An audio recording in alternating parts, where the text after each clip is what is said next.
Hare Krishna, Jai Srila Prabhupada Ki Jai. Hare Krishna, everyone. We welcome you to day 2 of Sri Bhagavatamrita. We still have 2 more minutes to go, so um, we welcome all of you over YouTube Live and Facebook Live. We welcome all of you. So till we are at 8 o'clock, we'll just start with the recitation of our invocation prayers. Hare Krishna. Om Namo Bhagavate Vasudevaya. Om Namo Bhagavate Vasudevaya. Om Namo Bhagavate Vasudevaya.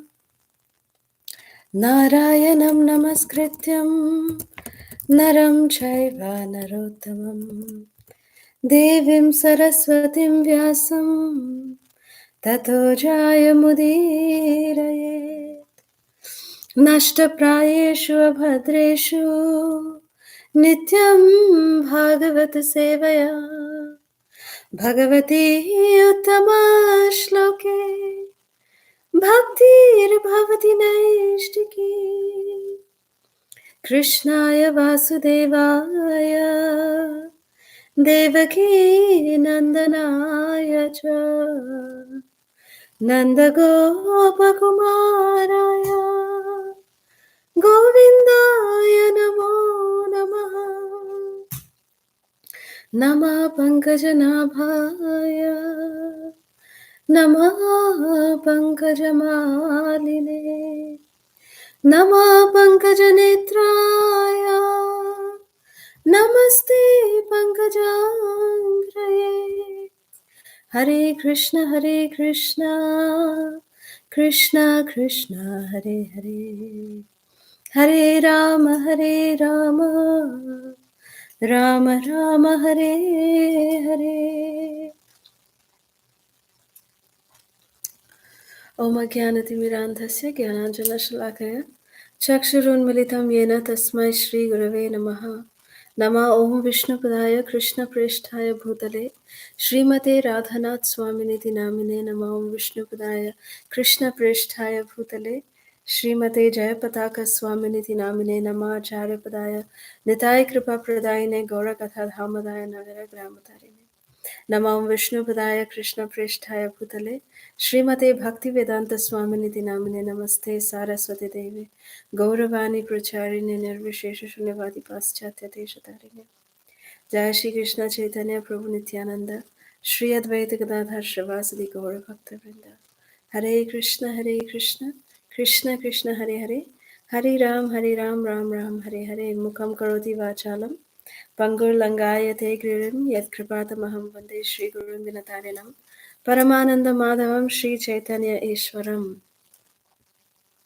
Aradhya Bhagavan Vrajeshu Tanayas Tadhama Vrindavanam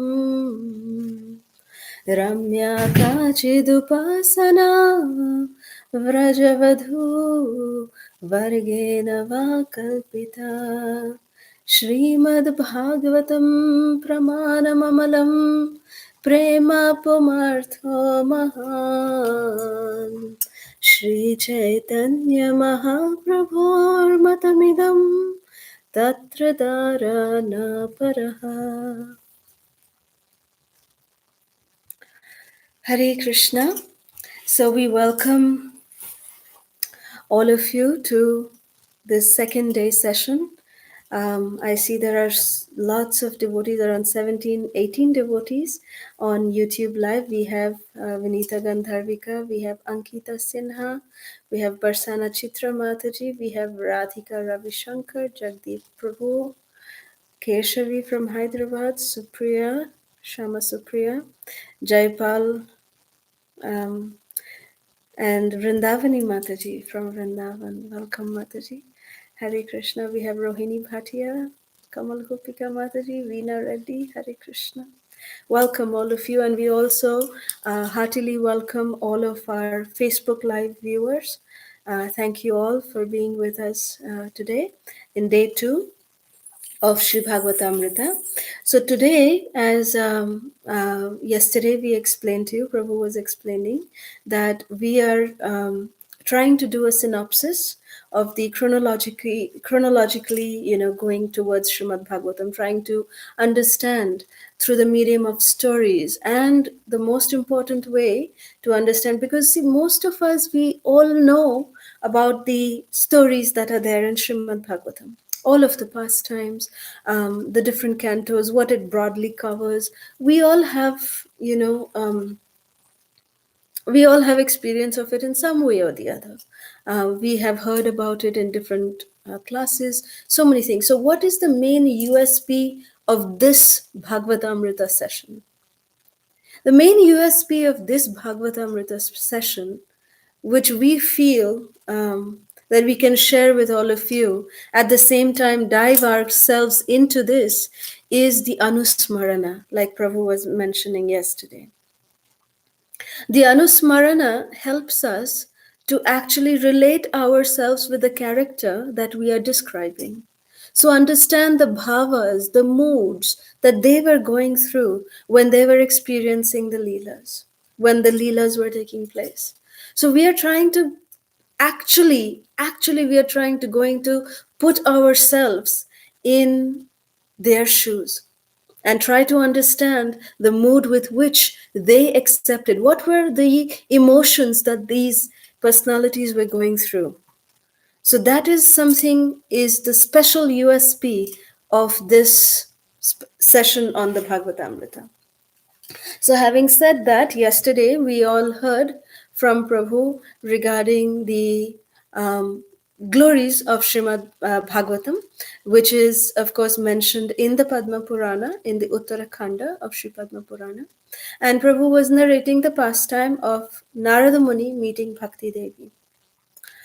So at the end of that entire Leela, we heard that Narad Muni approached the four Kumaras, and the four Kumaras then narrated Srimad Bhagavatam for the benefit of all mankind, especially for the benefit of Bhakti Devi, and to revive her old sons, Jnana and Vairagya.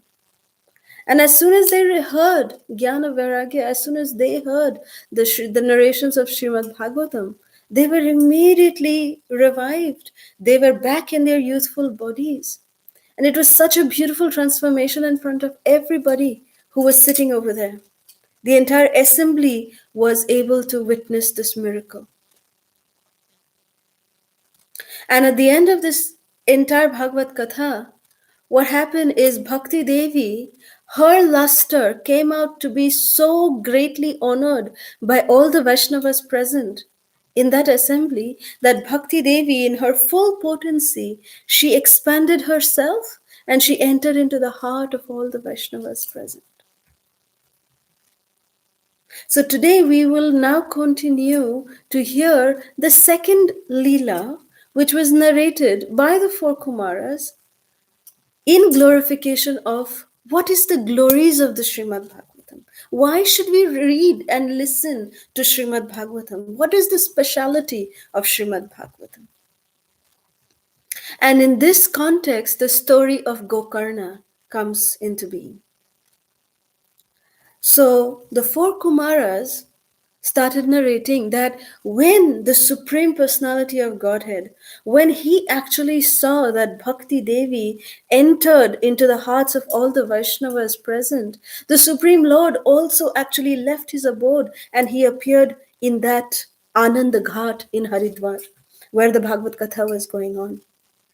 And the Lord was so pleased with the sincerity with which the four Kumaras were speaking the Bhagavatam, and the intensity with which the listeners were all listening to the Srimad Bhagavad Katha. So seeing that intense flow of devotion, the Lord actually entered into each and every one of their hearts, because Bhakti Devi had already made her residence in each of their hearts, so that those hearts were now qualified to receive the Supreme Personality of Godhead. So the Supreme Lord entered into their hearts. And as soon as the Supreme Lord entered into their hearts, each and every one of them became very blissful. Each and every one of them became so effulgent. Such bliss was being experienced. So Narad Muni then started questioning the four Kumaras. He said, today I am witnessing the amazing glory of the Bhagavad Saptaha. That even animals and foolish people of Kali Yuga can become purified just by listening to the Srimad Bhagavatam. That is the potency of Srimad Bhagavatam. So can you, Narad Muni very humbly requested the four Kumaras that, my dear four Kumaras, can you please narrate some itihas, some histories regarding those who have become purified just by listening to Srimad Bhagavatam? That was the request, the sincere appeal of Narad Muni. And hearing the sincere appeal of Narad Muni, the four Kumaras responded. They said that, okay, we will recite a beautiful itihas, a beautiful history,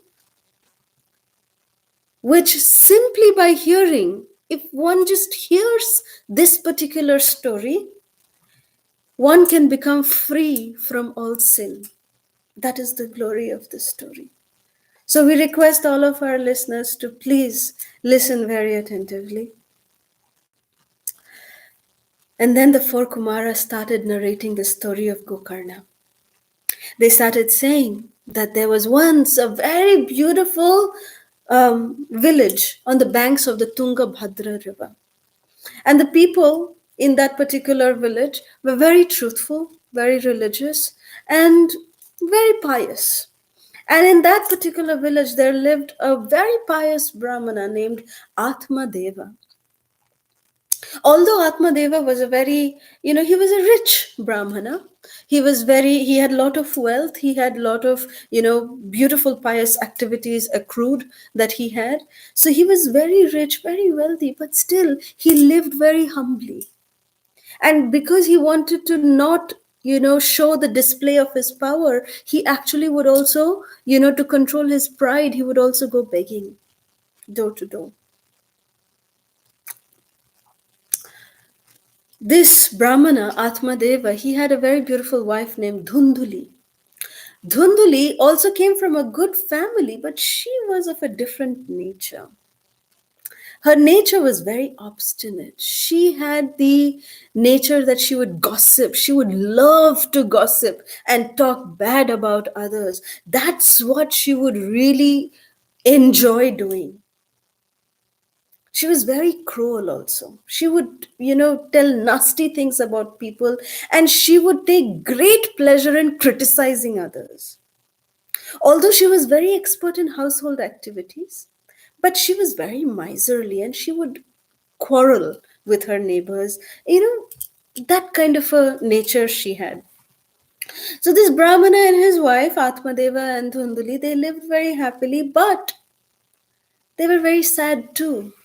Because Atmadeva would always repent that he never had a son. He did not have a son. And as he was approaching his old age, Atmadeva got very restless that how am I going to ever beget a son? Don't I have the fortune of enjoying the, luxury of having a son? So one day he felt very, very disheartened and he left home and he just walked into the forest. And when the sun was about to set, this pious Brahmana Atmadeva, who was very morose, he was very sad, and he just, came tired. He came to a pond and he was just, splashing water on his face and was drinking the water, and he was thinking that should I just give up my life? What is the use of my life when I cannot even, this family life is like a desert. It's like dry desert if there is no laughter of children in that family. That was the realization of Atmadeva. So when Atmadeva was contemplating whether he should just give up his body because he was feeling so miserable, there was one very pious Brahmana, a sannyasi Brahmana, who walked over there, who came there. And then that sannyasi saw Atmadeva in that pitiful condition and he said, "My dear Brahmana, you look that you're from a very pious family. Why are you so sad?" And then this Brahmana said, Atmadeva said that this is my problem, my dear Brahmana. I do not have any child. I don't have a son. So what is the use of my living? So then the sannyasi, he just meditated, he contemplated, and he said, "My dear Brahmana Atmadeva, you are actually not destined to have a son. So don't play with fate." Even Maharaj Chitraketu, he went against his fate, and look what happened to him. So why are you playing with destiny? Why don't you just accept and be grateful to what you have? And Atmadeva was like, "No, no, no, you are a sannyasi, you can talk like that, but I am a Brahmana and I have certain duties. If I don't have a son, who will perform my last rites? Who will do my, Shraddha ceremony? So it's better I give up my body."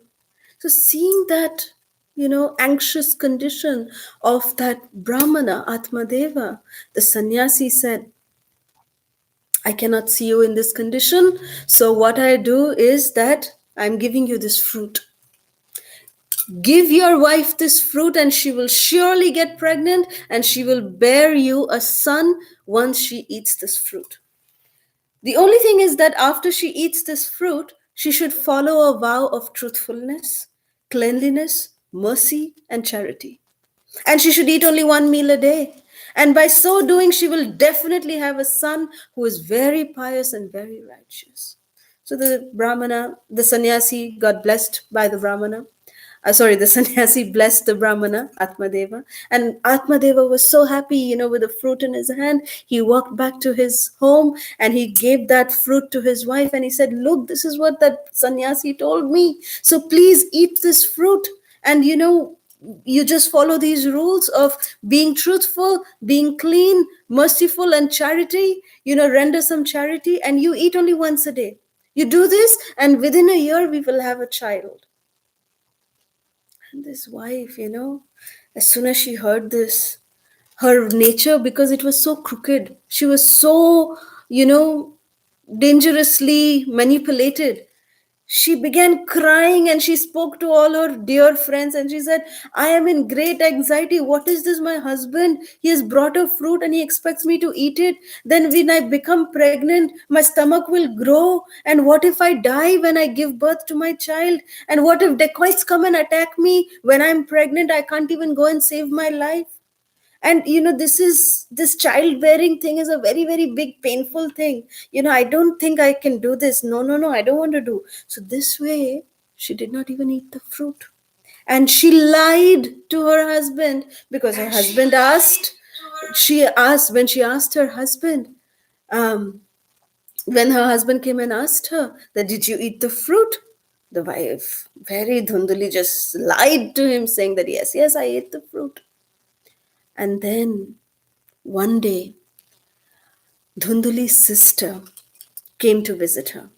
And when Dhunduli's sister came to visit her, this Dhunduli, she was feeling a little anxious because she was lying to her husband. And Dhunduli confided in her sister and told her the entire thing. And then Dhunduli's sister said, "My dear sister, don't be in anxiety.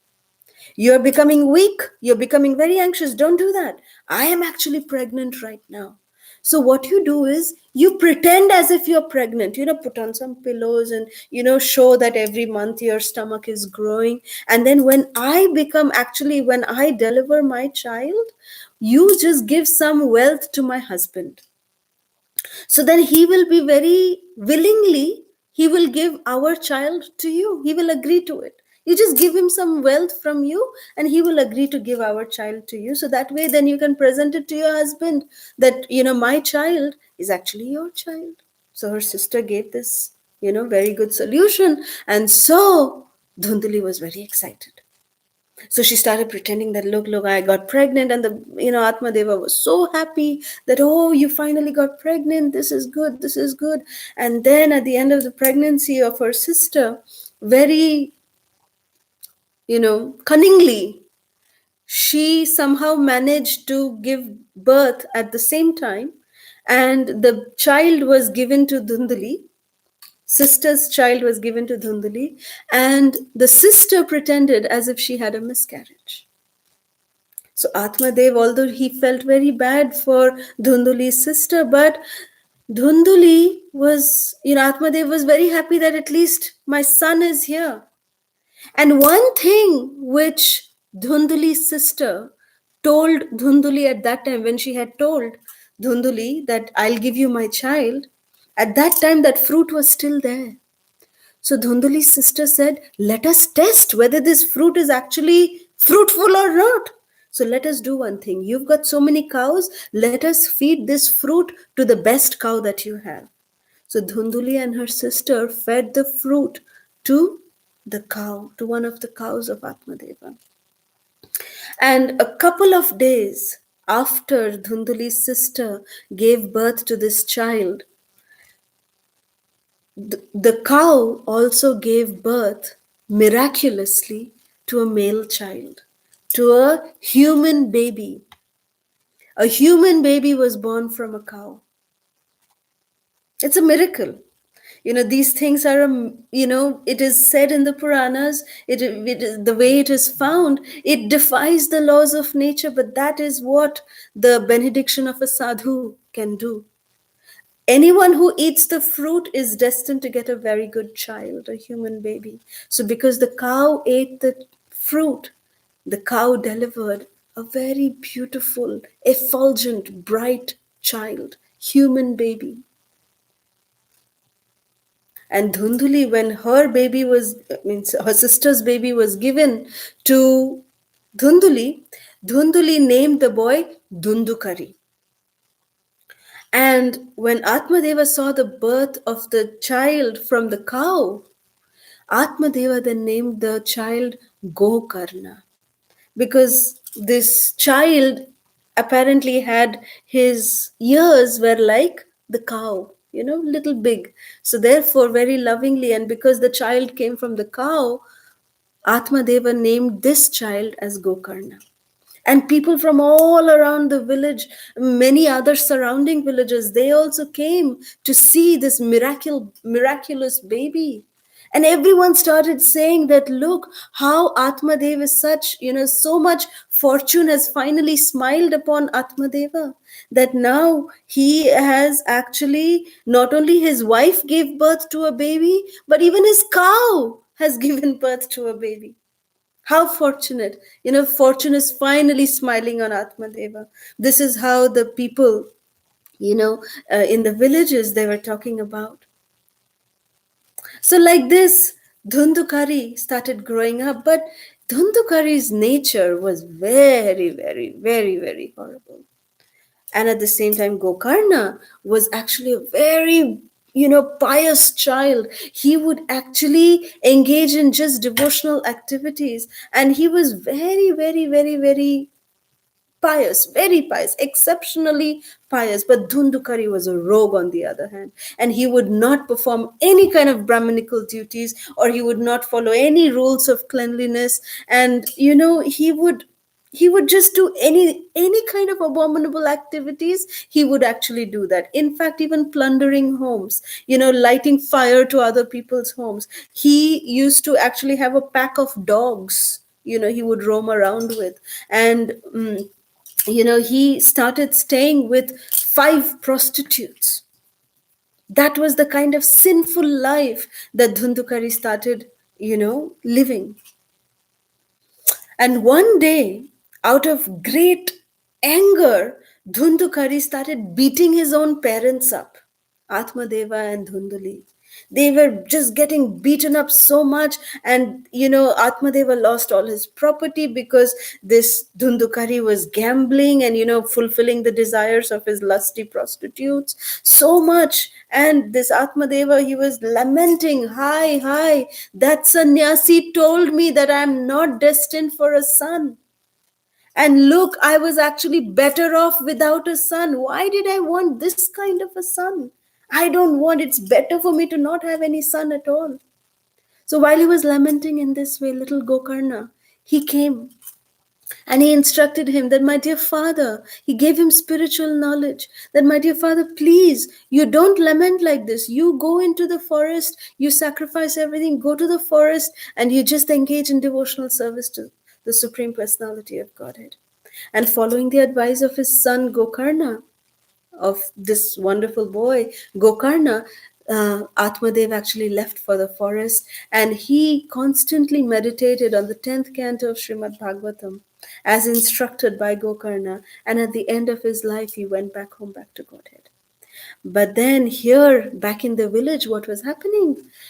This Dhundukari, he was, living with these 5 prostitutes, and one night he started beating his mother up so much, and he just threw her out of his house. And the mother, Dhundali, she got so scared that he might kill me, my own son might kill me. So when she was running, she just ran so much in the night, she didn't see the well there, and she just fell into the well and she died. What a miserable death for Dhunduli. She lived off of just criticizing others, of just, such a miserable, such a roguish life. And therefore her end was also very roguish. Nobody even knew where she went. She just fell into the well and died, drowned and died. And this Dhundukari, he started living very happily with his 5 prostitutes. And then Gokarna, he actually did not have any interest in kind of family life. So when both his parents went away, Gokarna also left home for a pilgrimage. So only Dhundukari and the 5 prostitutes remained in the house. And one day the 5 prostitutes, they told Dhundukari that, we want this. Their demands were never ending. They wanted some gold jewelry, they wanted all this. So then, to fulfill all their demands, Dhundukari, he went and plundered some homes. He stole from people and he brought back some jewelry to satisfy the 5 prostitutes. And when he did that, then these 5 prostitutes started thinking that today, this Dhundukari, he is going and plundering people. What if the government, the king finds out? Then they're going to drag this Dhundukari and they're going to kill him. So why not we only go and kill him first? Let's kill him, let's take all his wealth, and let's leave from here. So the 5 prostitutes, when Dhundukari was sleeping in the night, all the 5 prostitutes, they just tied him up. They tied him up, they put a rope around his neck, like a noose around his neck, and they started strangling him. And Dhundukari was a very powerful, he was very strong man. So they were, even 5 of these prostitutes were not able to hold him down. So then one of them just ran, they brought burning wood, and they just inserted the burning wood into his mouth and very mercilessly killed Dhundukari. Dhundukari, who was doing so much for these 5 prostitutes. What was Dhundukari feeling at that time? When he was seeing with his own eyes that the 5 prostitutes who he was caring for all his life, those 5 prostitutes are tying him down, torturing him like this, putting a rope and strangling him, and then finally putting the burning log of wood in his mouth. Imagine. Let us try to imagine what Dhundukari was going through at that time. He was repenting. He was feeling so bad for all the sinful activities that he has done. For these women, and that time he was feeling that women of this nature are never trustworthy. Unchaste women are just wanting only money and wealth. That's all they want. Nothing else. Unchaste women. He could understand that these women are of, I was, wanting to fulfill their desires, but look what they're doing to me. These prostitutes have experienced so many lovers, Dhundukari was thinking, that now they are now ready to even kill me and take all my wealth and go to different lovers. What kind of women they are, not trustworthy at all. So Dhundukari's body was burnt down, And then, because he was so sinful, he actually did not have the capacity, his karma did not have the capacity to get another body. So he became a ghost. And in the ghostly form, he was roaming from one place to another. He was in his subtle body, like air. He was roaming, just getting wandering from one place to another. And he was lamenting his misfortune. What did I do? Hi, hi. What did I do? So after some time, Gokarna heard that his brother Dhundukari had left his body. And Gokarna, then he reached Gaya and he performed the Shraddha ceremony for the benefit of his brother Dhundukari. And then after that, Gokarna returned back to the village on the banks of Tungabhadra. And then when he reached the home, he saw some ghost trying to scare Gokarna, doing all, crazy antics and, trying to come in front of Gokarna's face, trying to scare him, doing all things that, crazy ghosts do. So then Gokarna said, "Hey, who are you? Why are you trying to scare me by putting on all this, ferocious forms? I'm not scared of you. Who are you?" So when Gokarna questioned the ghost started, like wailing and crying, but he had no potency to speak. So Gokarna had some Ganga water with him, and he sprinkled the Ganga water on this ghost, and then he was able to speak. And he said, "My dear brother, I am your brother. I am Dhundukari." And Gokarna was shocked. "But I just performed your Shraddha ceremony in Gaya. Are you not liberated?" And then this Dhundukari said, "I am so sinful that, even hundreds and thousands of Shraddha ceremony performed in Gaya will not liberate me." Then Gokarna said, "Then what should I do? How can I liberate you?" He said, "I don't know what you can do, but please do something. I am really very, very, pitiful condition I am in. Please help me. Please help me." So then immediately Gokarna called some Brahmanas, some Vaishnavas and said, "How can we, help my brother? He is in this ghostly form. What can I do?" So all the Brahmanas, they all got together. They said, "No, we don't know what you can do. Let us ask the sun god. Let us ask Vivashwan. We are worshippers of the sun god. So let us ask him."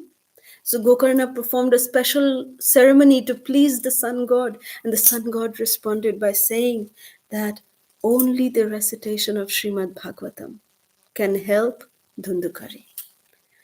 So immediately the Brahmanas, they organized a very beautiful, mandapa. They did a big pandal and they, nicely set up a beautiful Vyasasan. The Brahmanas invited people from different villages to come and say that they were advertising it, that Gokarna is going to give the Bhagavatam Saptaha. Please come, please come. So people from all over the country, people were coming, including many, many scholars, people who were diseased, they were handicapped, they were all coming, blind people, they were all coming because they all wanted to benefit from the hearing of Srimad Bhagavatam. So when they came and Gokarna started speaking, and amongst this audience, even Dhundukari in the ghost form, he also wanted to sit and listen, but because he had an airy body, he could not, sit in one place. He was getting, blown away, so to speak, because he was in a ghost form.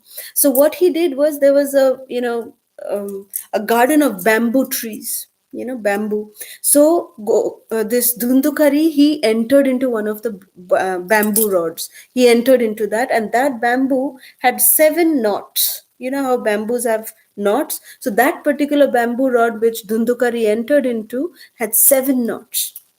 And then Gokarna started reciting the Srimad Bhagavatam. At the end of day one of the knots, a miraculous thing happened, and everybody witnessed it, that one of the knots just broke open. There was a big sound, and one of the knots opened. Then the second day, third day, every day, at the end of every day, each day one knot was cracking up. It was releasing. And at the end of the 7th day, all the 7 knots were released.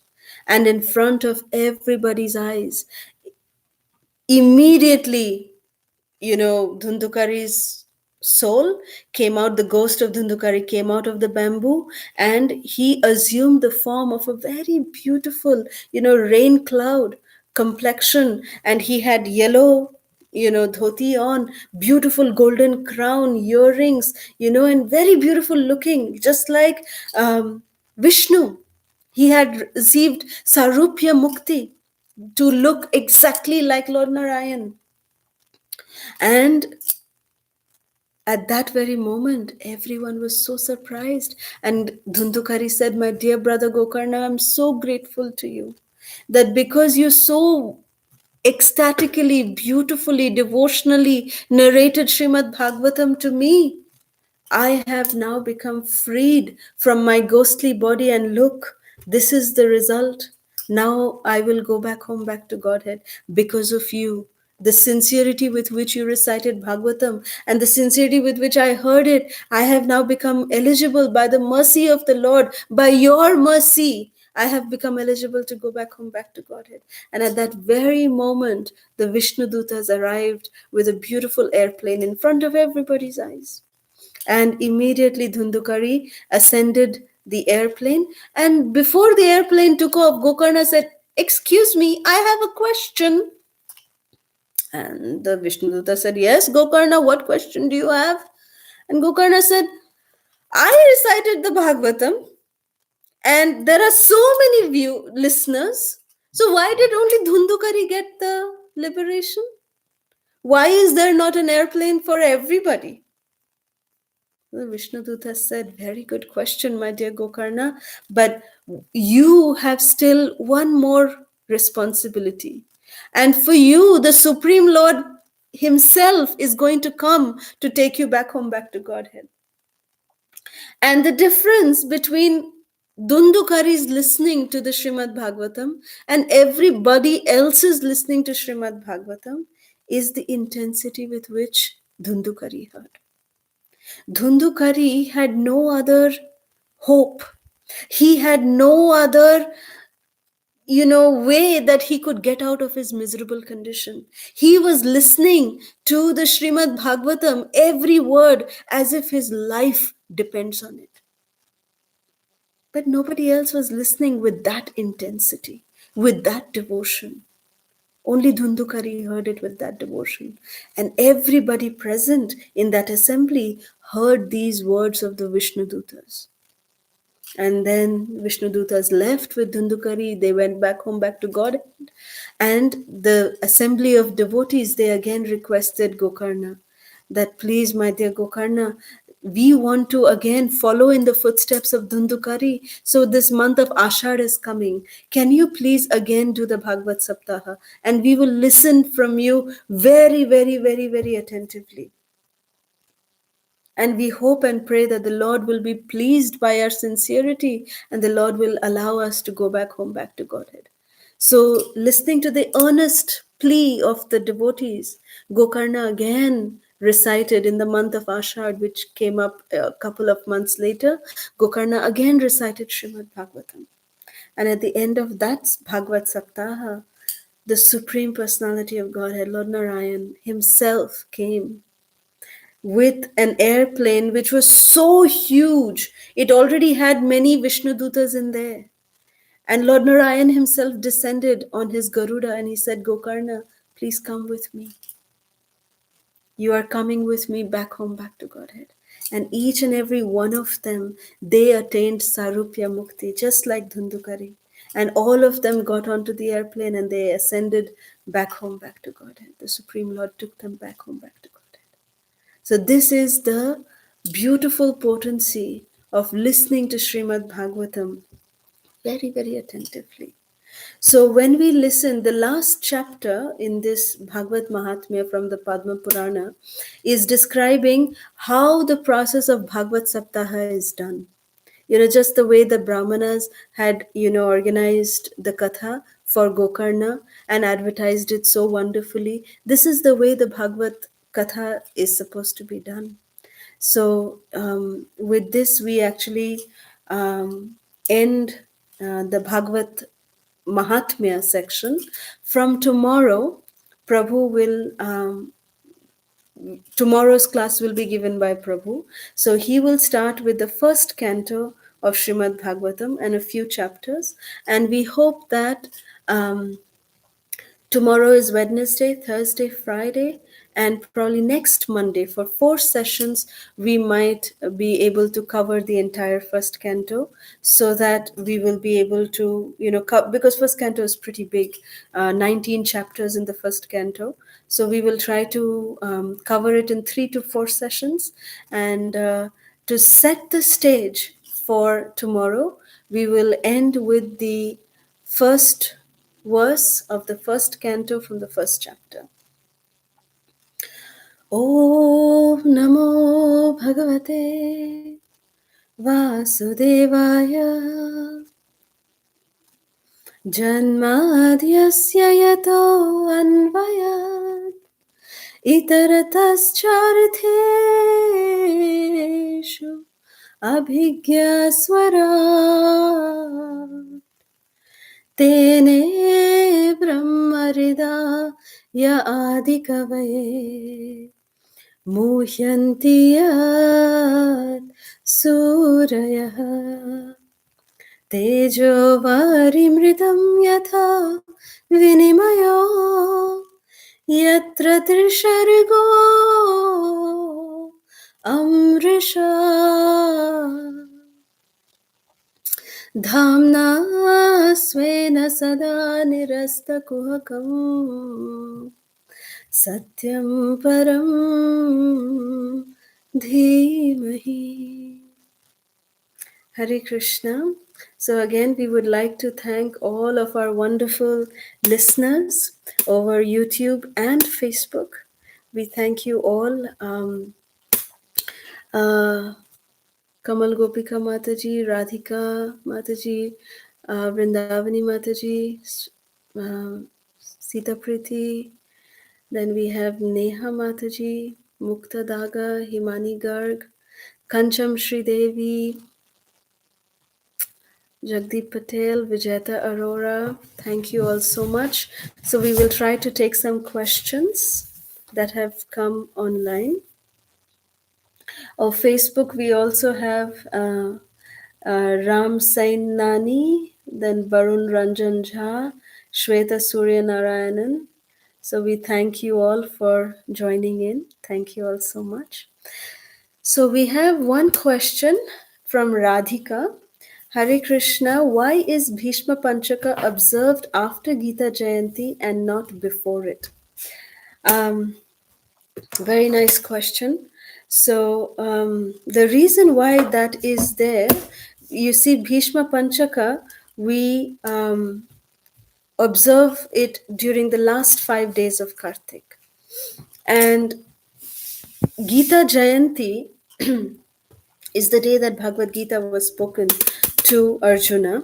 And then in the month of Uttarayan, actually, it is almost like in January, that when the sun is in the Uttarayan is when actually Bhishma Dev left his body.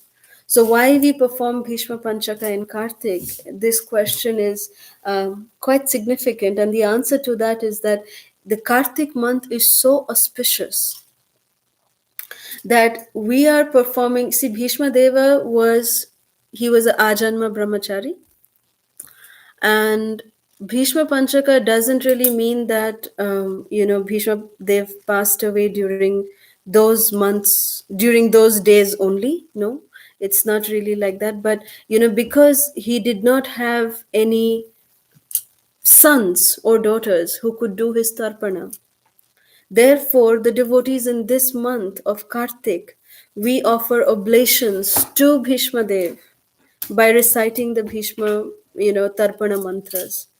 That we, as because Bhishma Pitama, he is one of the Mahajans, the 12 Mahajans that we have. So it is our responsibility to, do our part for him as our great grandfather, like that. So we do the tarpana for Bhishma Dev during this most auspicious month of Kartik, that devotees are offering oblations into the river Ganges, that may Bhishma Pitama be getting delivered. It's just a nice way of offering our sacrifices, offering out the result of our activities to Bhishma Pitama. So I hope that this answers your question, Radhika Mataji. And there's a question from Himani Garg. Did the cow also eat only one time?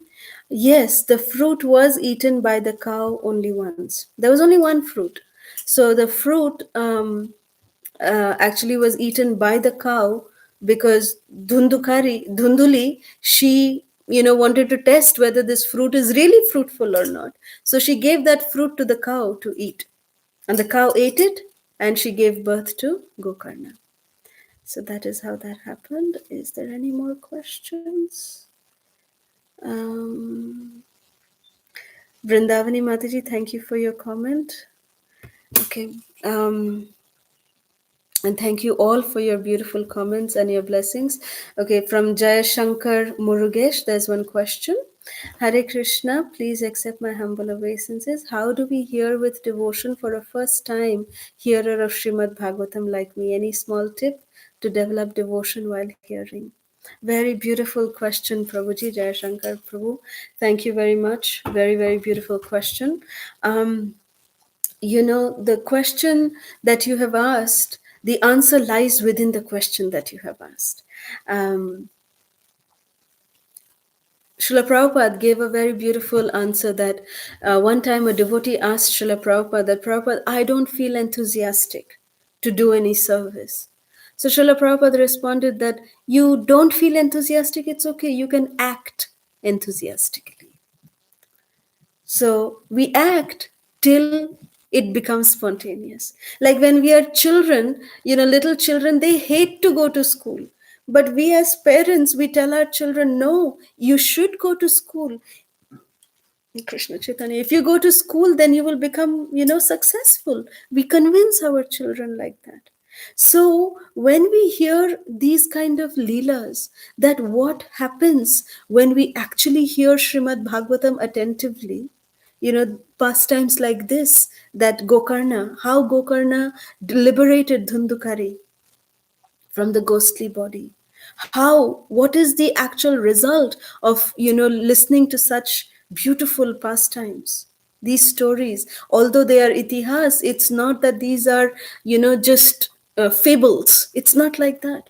It's not, as if this did not happen. It actually happened. These incidences have actually happened. So when we hear with that intensity, that yes, when we are listening, one day or the other, this effect will definitely come. That is the faith we need to have. So when we have the faith by repeatedly, listening it over and over again, and also associating with people who have that kind of faith. Why do we send our children to study groups? Because when we send them to the study group, they will learn faster. They see others also studying, they will learn faster. If we want to associate, if we want to give up any bad habits, there is, we join the group where people are wanting to give up such bad habits.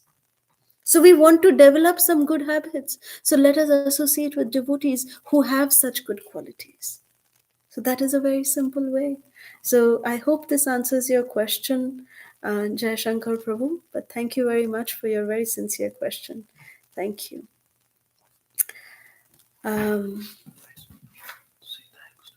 Thank you to all our Facebook Live listeners.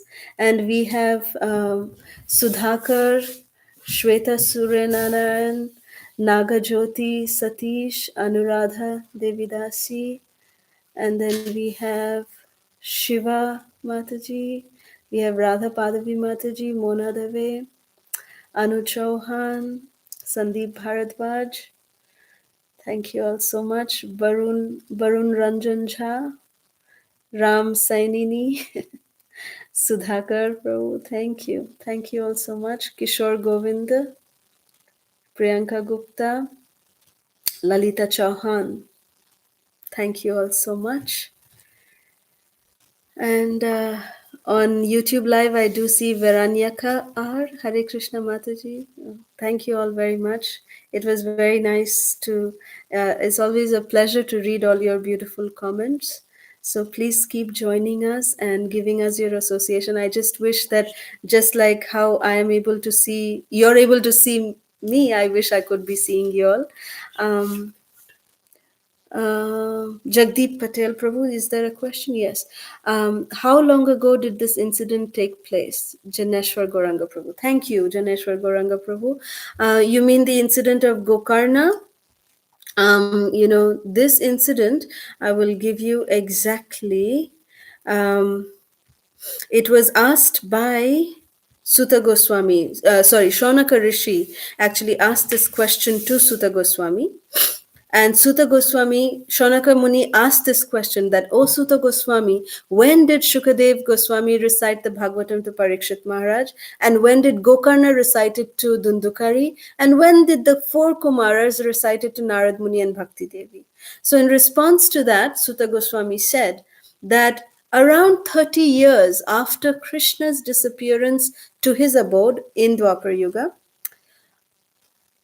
in the month of Bhadra, Shukadev Goswami recited the Bhagavatam to Parikshit Maharaj. So after 30 years of Krishna leaving for his spiritual abode, that's when Shukadev Goswami recited Bhagavatam to Parikshit Maharaj. Then 200 years later,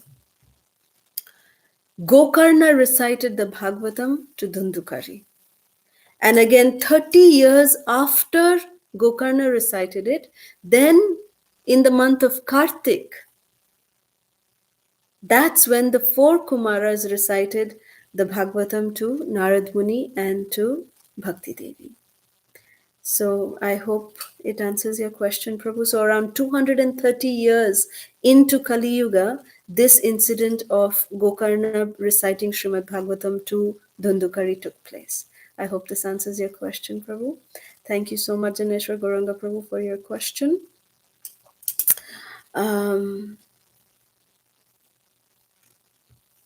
Thank you so much, Ashwatha Narayana. Hare Krishna. Thank you, Balaji Prabhu. Thank you so much. Thank you all so much. So if there's no more questions, Radhika Mataji, thank you for your comment. We are very grateful to each and every one of you for joining. Malati Priya Mataji, thank you. Thank you for joining. Hare Krishna. So if there's no more questions or comments, we will look forward to seeing all of you again tomorrow with the first canto of Srimad Bhagavatam. The synopsis of that. Thank you all very much. Srila Prabhupada ki jai. Grantharaj Srimad Bhagavatam ki jai. Samaveda Gaura Bhakta Vrinda ki jai. Thank you all once again. Hare Krishna.